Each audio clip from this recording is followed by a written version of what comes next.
Nós vamos fazer aqui uma defesa da Della Riva. Della Riva armando já o berimbolo, fazer uma defesa dela. Vamos lá. Bom, aqui ele já armou a Della Riva, entrou a perna, já está tudo no jeito aqui para poder derrubar e fazer o movimento do berimbolo. Aí nós vamos lá para a defesa.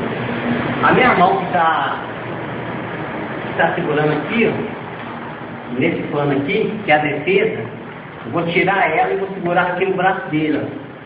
Quando eu segurar aqui, eu posso forçar um pouquinho para baixo. Essa outra mão aqui, eu vou pegar na perna, segurar na perna. Ele está segurando na calça, vou segurar aqui na perna e forço para baixo. Ele vai estar querendo segurar aqui, eu vou forçar para baixo a perna dele aqui.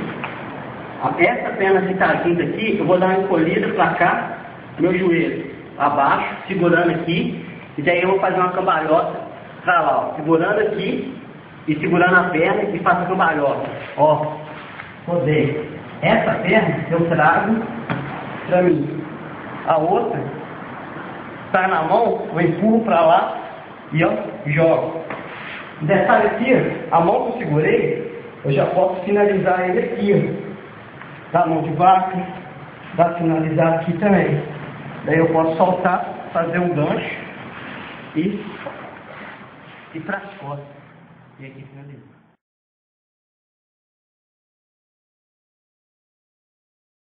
Vou fazer a posição agora bem rápida para entender.